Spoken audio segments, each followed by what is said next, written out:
जिन्हां ने नारा लाया सी राजनीति सेवा दा, उन्हां ने पंजाब नूं अबदाली तो वध भी लुटिया। कंप्रोमाइज चीफ मिनिस्टर सीगा,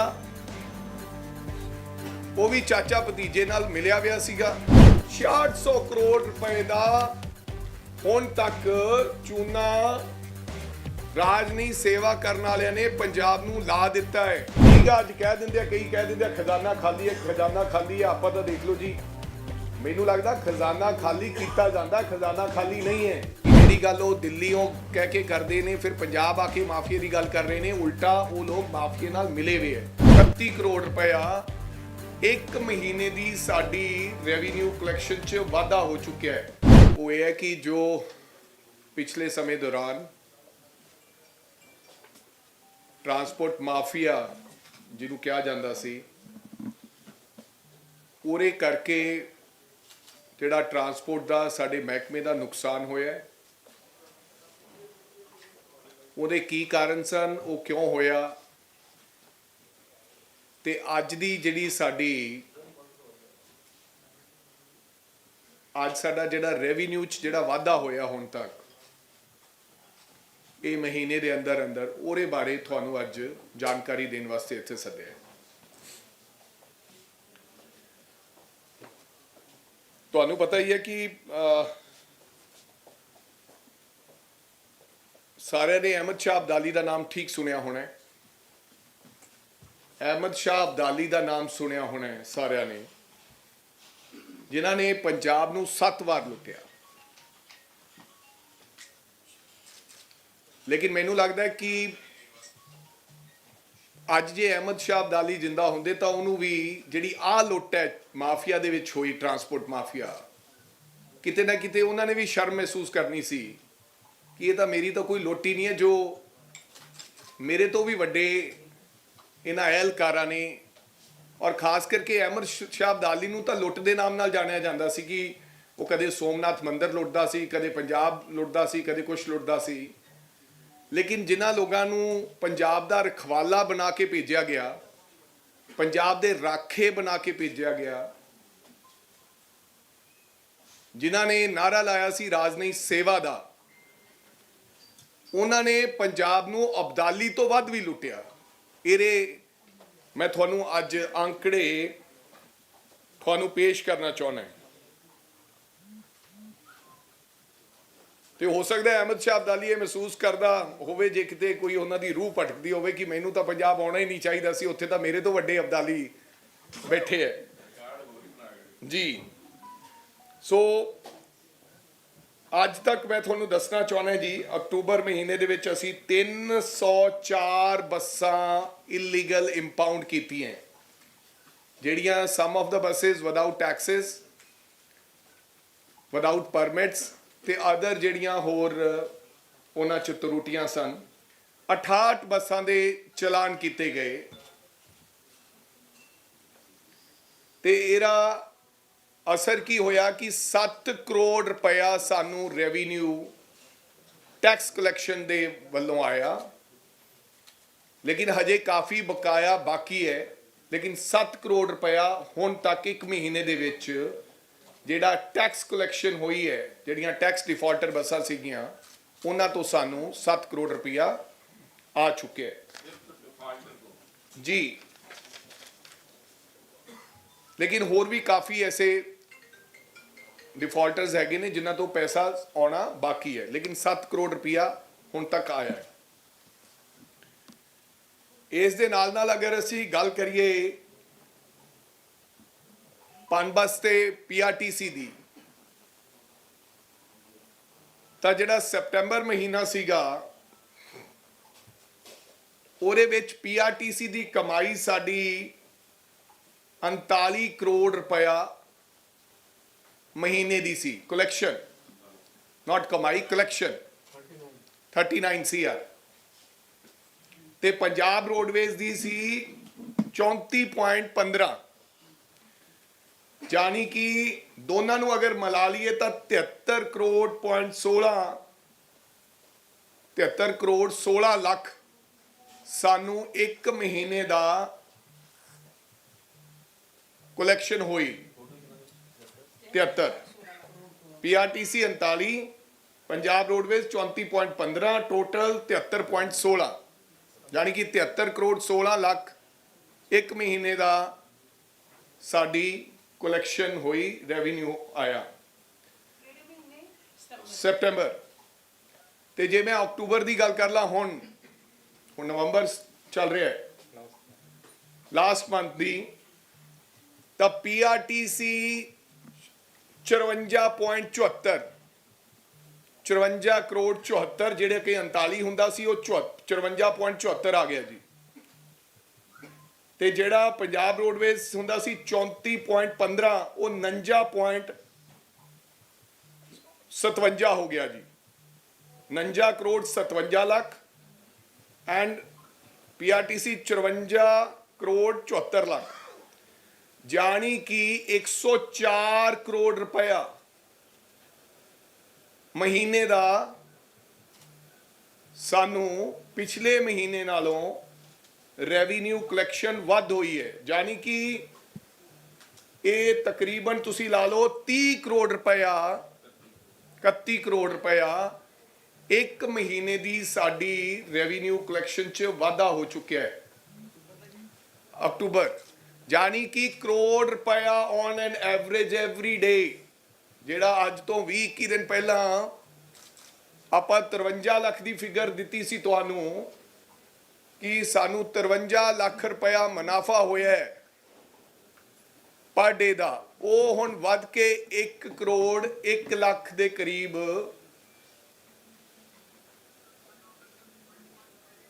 ਹੋਣ ਲੱਗ ਪਿਆ ਜੀ।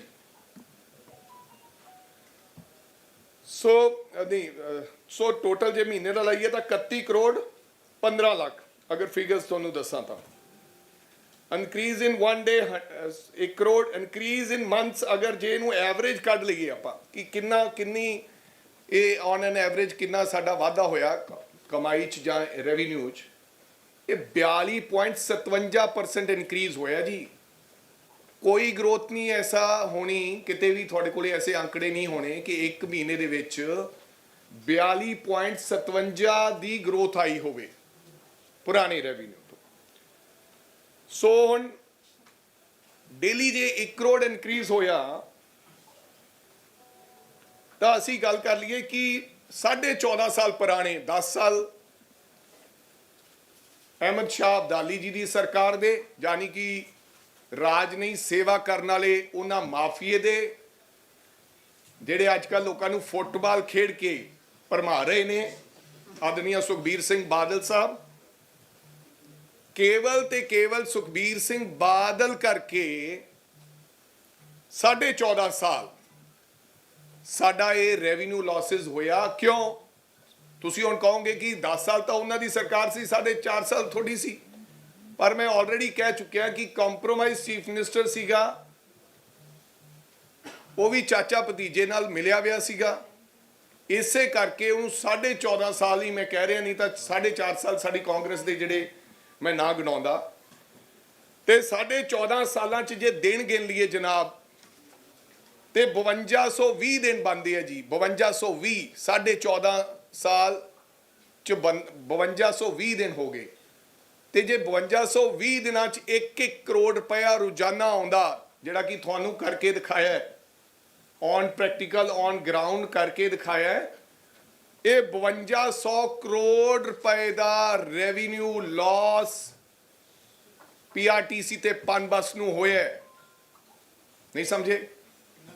5200 करोड़ का 14.5 सालां दे विच 5220 दिन ने, ਤੇ 5220 दिन calculated one day today is equal to 5220 crore रुपया। एक तो यह लै लो जी 5220 करोड़ रुपया। अगे आ जाओ जी, हुण आपां गल करिए इलीगल एक्सटेंशनस दी, जिहदे बारे अक्सर ही गल्लां कीतियां जांदियां। पिछे जे आम आदमी पार्टी दे एक कोई प्रवक्ता सीगे कि आई डोंट नो, उन्होंने भी आवाज़ उठाई सी कि राजा विड़िंग नूं तां मन्नीए जे इलीगल्स जड़ियां एक्सटेंशनस ने, जिहड़ी अज तो 2012 दे विच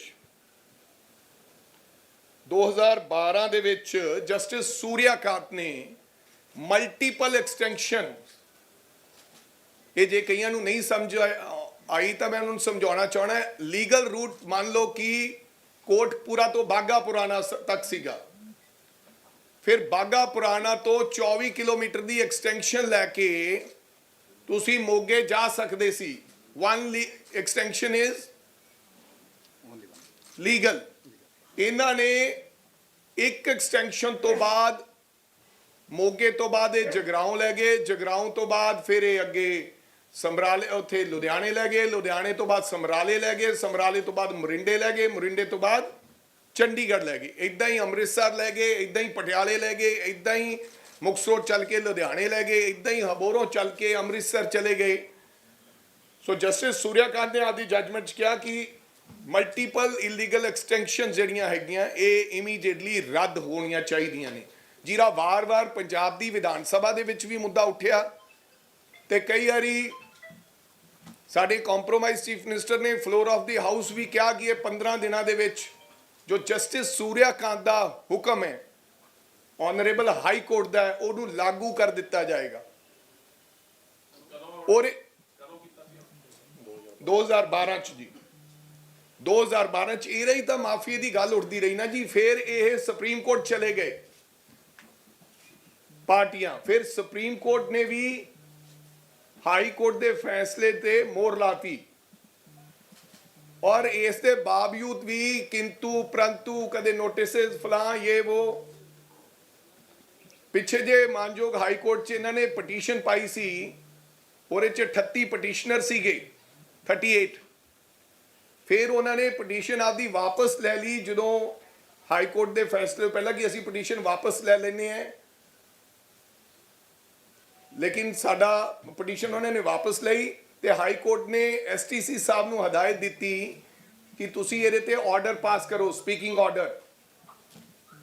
ਸੋ ਮੇਰਾ ਖਿਆਲ ਮਾਨਯੋਗ ਹਾਈ ਕੋਰਟ ਦੇ ਹੁਕਮਾਂ ਨੂੰ ਮੰਨਦੇ ਹੋਏ ਐਸਟੀਸੀ ਸਾਹਿਬ ਨੇ ਆਪਦੇ ਸਪੀਕਿੰਗ ਆਰਡਰ ਪਾਸ ਕੀਤੇ ਤੇ 1 ਲੱਖ ਕਿਲੋਮੀਟਰ, ਇਹ 1 ਲੱਖ ਕਿਲੋਮੀਟਰ ਦਾ ਮਸਲਾ ਹੈ ਜੀ। ਇਲੀਗਲ ਐਕਸਟੈਂਸ਼ਨ 1 ਲੱਖ ਕਿਲੋਮੀਟਰ ਦੀਆਂ ਹੈਗੀਆਂ ਤੇ ਉਹਨਾਂ ਨੂੰ ਕੈਂਸਲ ਕਰ ਦਿੱਤਾ ਗਿਆ ਉਹ ਸਾਰੇ ਪਰਮਿਟਸ ਨੂੰ, ਜਿਹਦੇ ਵਿੱਚੋਂ 680 ਦੇ ਕਰੀਬ ਪਰਮਿਟਸ ਹੈਗੇ ਨੇ ਜਿਹੜੇ ਉਹ ਕੈਂਸਲ ਕਰ ਦਿੱਤੇ ਗਏ। ਉਹਨਾਂ ਵਿੱਚੋਂ ਹੁਣ ਜਿਹੜੇ ਕੁਝ ਕੇਸਿਸ ਤੇ ਕੁਝ ਲੋਕਾਂ ਨੇ ਪਹਿਲਾਂ ਹਾਈ ਕੋਰਟ 'ਚ ਗਏ, ਹਾਈ ਕੋਰਟ ਨੇ ਉਹਨਾਂ ਦੀ ਅਪੀਲ ਨੂੰ ਉਹਨਾਂ ਨੇ ਕਿਹਾ ਕਿ ਤੁਹਾਨੂੰ ਅਪੀਲ ਕਰਨ ਦੀ ਸਟੈਟ 'ਚ ਜਾਓ ਤੇ ਉੱਥੇ ਤੁਸੀਂ ਅਪੀਲ ਕਰ ਸਕਦੇ ਹੋ। ਹੁਣ ਉਹ ਸਾਡਾ ਇੱਕ ਟ੍ਰਿਬਿਊਨਲ ਸਟਾਰਟ ਹੈਗਾ ਜਿੱਥੇ ਸੈਸ਼ਨ ਜੱਜ ਉਹਦੇ ਹੈਡ ਕਰਦੇ ਨੇ, ਉੱਥੇ ਗਏ ਸੀ। ਉਹਦੇ ਤੇ ਉਹਨਾਂ ਨੂੰ ਸਟੇ ਮਿਲਿਆ 10 ਤਰੀਕ ਤੱਕ। ਅੱਜ ਉਹਦੀ ਫਾਈਨਲ ਸੁਣਵਾਈ ਵੀ ਹੈ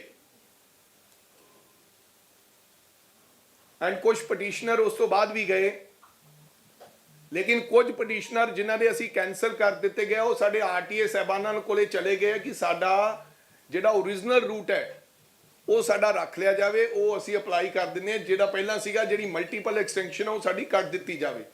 ਸੋ ਉਹਦੇ ਤੇ ਅਸੀਂ ਕੰਮ ਕਰ ਰਹੇ ਹਾਂ। ਲੇਕਿਨ ਮੈਂ ਇਹ ਤੁਹਾਨੂੰ ਦੱਸਣਾ ਚਾਹੁੰਦਾ ਹਾਂ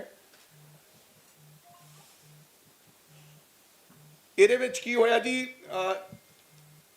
ਜੇ ਅਕਤੂਬਰ ਮਹੀਨੇ ਦੀ ਅਸੀਂ ਐਵਰੇਜ ਕਰ ਲਈਏ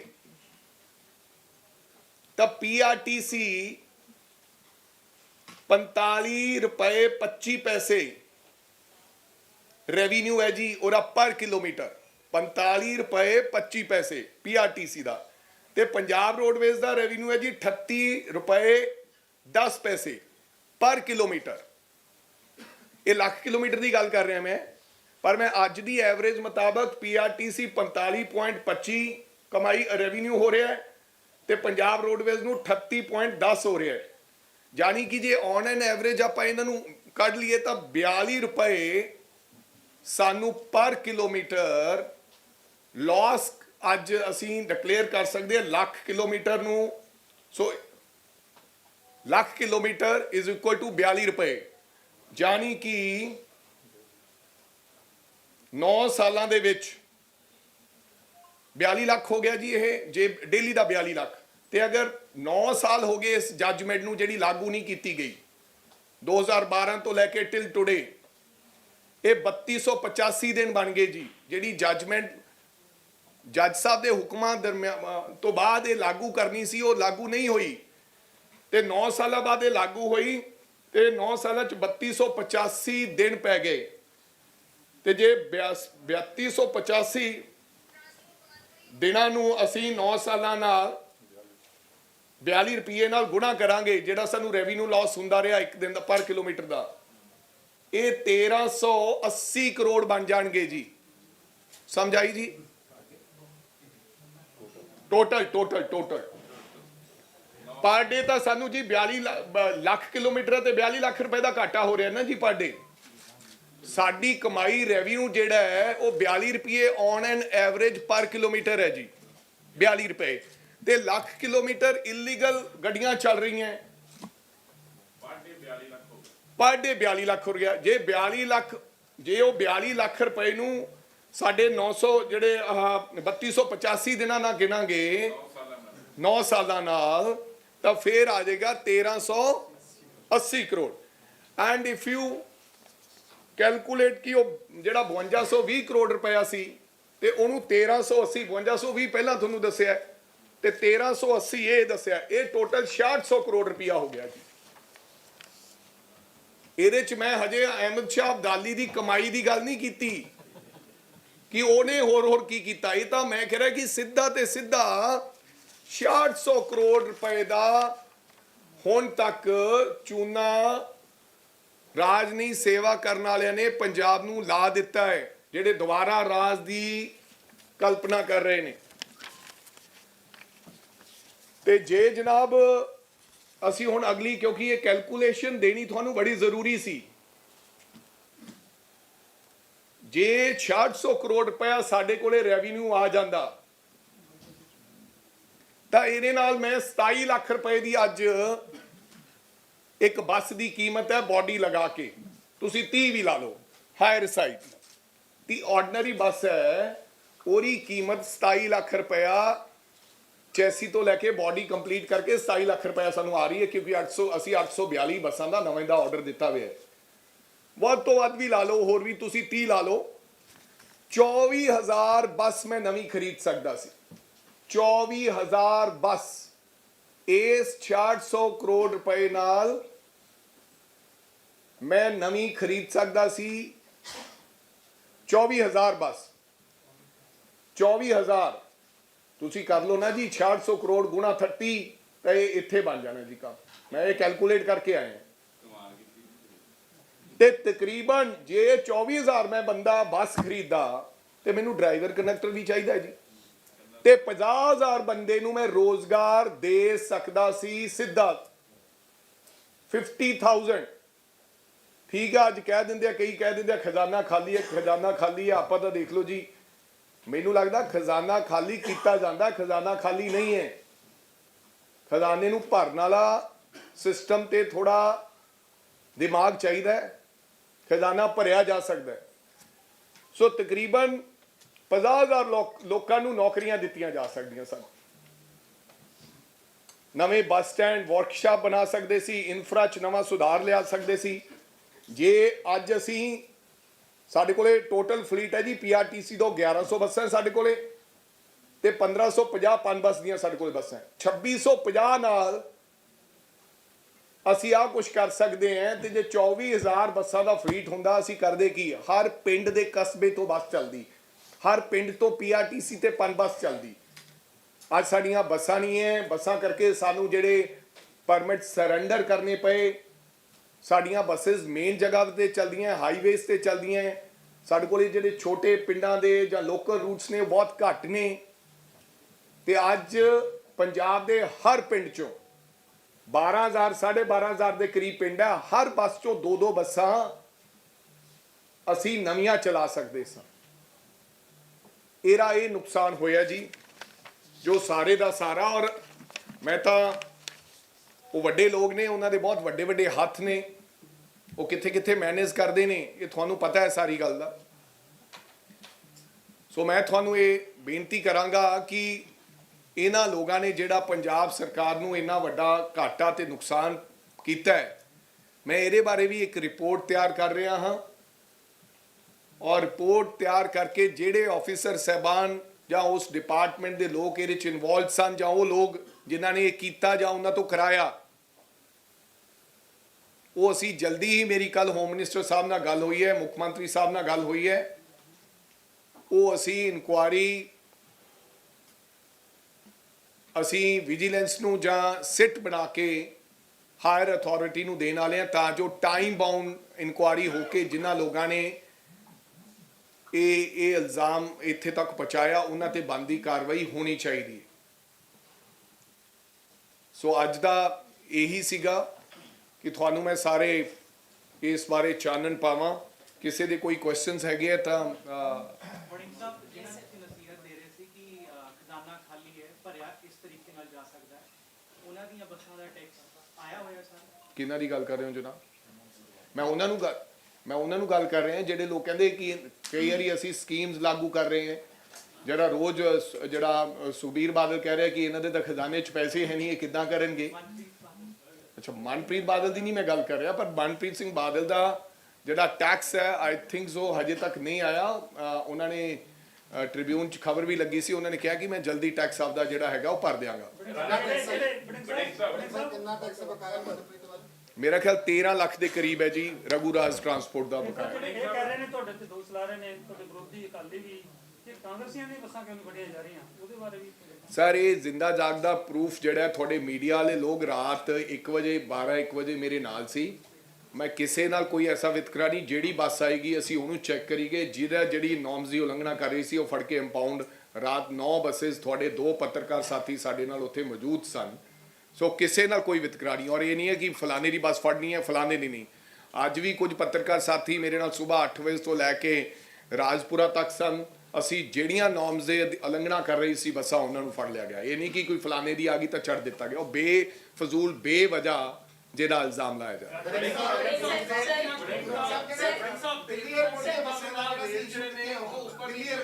ਇੱਕ ਸੈਕਿੰਡ ਸਰ, ਦਿੱਲੀ 에ਅਰਪੋਰਟ ਦਾ ਬੱਸਿਸ ਵਾਲਾ ਸਾਹਿਬ ਅਸੀਂ ਅਰਵਿੰਦ ਕੇਜਰੀਵਾਲ ਜੀ ਨੂੰ ਚਿੱਠੀ ਲਿਖੀ ਐਂਡ ਆਫਟਰ ਦੈਟ ਉਹ ਚਿੱਠੀ ਤੁਹਾਨੂੰ ਟਵਿੱਟਰ ਤੇ ਵੀ ਪਾਈ। ਨਾਲ ਹੀ ਨਾਲ ਅਸੀਂ 에ਅਰਪੋਰਟ ਅਥਾਰਟੀ ਨੂੰ ਤੇ ਜੋਤੀ ਰਾਜੇ ਸਿੰਧੀਆ ਜੀ ਨੂੰ ਅਸੀਂ ਚਿੱਠੀ ਲਿਖੀ ਔਰ ਜੋਤੀ ਰਾਜੇ ਸਿੰਧੀਆ ਜੀ ਦੀ ਚਿੱਠੀ ਦਾ ਜਵਾਬ ਆਇਆ ਕਿ ਸਾਨੂੰ 에ਅਰਪੋਰਟ ਅਥਾਰਟੀ ਨੂੰ ਡਾਇਲ ਨੂੰ ਕੋਈ ਪ੍ਰੋਬਲਮ ਨਹੀਂ ਹੈ ਤੁਹਾਡੇ ਇੱਥੇ ਆਉਣ 'ਚ, ਲੇਕਿਨ ਤੁਸੀਂ ਪੰਜਾਬ ਜਿਹੜੀ ਹੈ ਦਿੱਲੀ ਸਰਕਾਰ ਨਾਲ ਆਪਦਾ ਮਸਲਾ ਸੁਲਝਾ ਲਿਆ ਜਾਵੇ। ਮੈਂ 2 ਚਿੱਠੀਆਂ ਲਿਖਣ ਦੇ ਬਾਵਜੂਦ, ਇਸ ਤੋਂ ਪਹਿਲਾਂ ਵੀ ਵਾਰ-ਵਾਰ ਚਿੱਠੀਆਂ ਸਾਡੇ ਪੁਰਾਣੇ ਮੰਤਰੀ ਸਾਹਿਬਾਨਾਂ ਵੱਲੋਂ ਲਿਖੀਆਂ ਗਈਆਂ, ਕੋਈ ਜਵਾਬ ਨਹੀਂ ਆਇਆ। ਸੋ ਮੈਨੂੰ ਲੱਗਦਾ ਕਿ ਅਸੀਂ ਹੁਣ ਉਹਦਾ ਗੱਲਬਾਤ ਦਾ ਜ਼ਰੀਆ ਬਣਾਇਆ, ਵਾਰੀ-ਵਾਰੀ ਟਵੀਟ ਵੀ ਕੀਤਾ, ਨਹੀਂ ਕੋਈ ਚਿੱਠੀ ਦਾ ਜਵਾਬ ਆਇਆ, ਲੇਕਿਨ ਜਲਦੀ ਦਿੱਲੀ ਸਰਕਾਰ ਨਾਲ ਅਸੀਂ ਕੇਜਰੀਵਾਲ ਸਾਹਿਬ ਦਾ ਔਰ ਇੱਥੋਂ ਪਿਆਰ ਵੀ ਪਤਾ ਲੱਗ ਰਿਹਾ ਹੈ ਪੰਜਾਬ ਦੇ ਲੋਕਾਂ ਨਾਲ ਔਰ ਮਾਫੀਆ ਦੀ ਜਿਹੜੀ ਉਹ ਗੱਲ ਕਰਦੇ ਹੈ, ਮਾਫੀਆ ਦੀਆਂ ਔਰ ਇਹਨਾਂ ਲੋਕਾਂ ਦੀਆਂ ਬੱਸਿਸ ਤਾਂ 에ਅਰਪੋਰਟ ਤੱਕ ਡਾਇਰੈਕਟ ਜਾਂਦੀਆਂ ਪ੍ਰਾਈਵੇਟ ਬੱਸਿਸ, ਸਾਡੀ ਬੱਸ ਉੱਥੋਂ ਤੱਕ ਨਹੀਂ ਜਾਣ ਦਿੱਤੀ ਜਾ ਰਹੀ। ਉਹਦੇ 'ਚ ਤੁਸੀਂ ਸਾਫ਼ ਨਜ਼ਰ ਆਉਂਦਾ ਹੈ ਕਿ ਜਿਹੜੀ ਗੱਲ ਉਹ ਦਿੱਲੀੋਂ ਕਹਿ ਕੇ ਕਰਦੇ ਨੇ ਫਿਰ ਪੰਜਾਬ ਆ ਕੇ ਮਾਫੀਆ ਦੀ ਗੱਲ ਕਰ ਰਹੇ ਨੇ, ਉਲਟਾ ਉਹ ਲੋਕ ਮਾਫੀਆ ਨਾਲ ਮਿਲੇ ਹੋਏ ਹੈ। ਉਹੀ ਲੋਕ ਇਹਨਾਂ ਵੱਡੇ ਲੋਕਾਂ ਨਾਲ ਮਿਲੇ ਹੋਏ ਆ, ਉਹਨਾਂ ਦੀਆਂ ਬੱਸਾਂ 에ਅਰਪੋਰਟ ਤੇ ਜਾਂਦੀਆਂ ਔਰ ਪੰਜਾਬ ਸਰਕਾਰ ਦੀਆਂ ਬੱਸਾਂ ਨੂੰ 에ਅਰਪੋਰਟ ਤੇ ਜਾਣ ਦੀ ਇਜਾਜ਼ਤ ਨਹੀਂ ਹੈ। ਪਰ ਇਹਦੀ ਦਿੱਲੀ ਸਰਕਾਰ ਕੋਲੇ ਜੇ ਉਹ ਨਹੀਂ ਬੁਲਾਉਣਗੇ ਤਾਂ ਅਸੀਂ ਆਪਣੇ ਆਪ ਚਲੇ ਜਾਵਾਂਗੇ। ਇਹਦਾ ਕੋਈ ਨਾ ਕੋਈ ਜਲਦੀ ਹੀ ਮਸਲਾ ਹੱਲ ਕਰਾਉਣ ਦੀ ਕੋਸ਼ਿਸ਼ ਕਰਾਂਗੇ।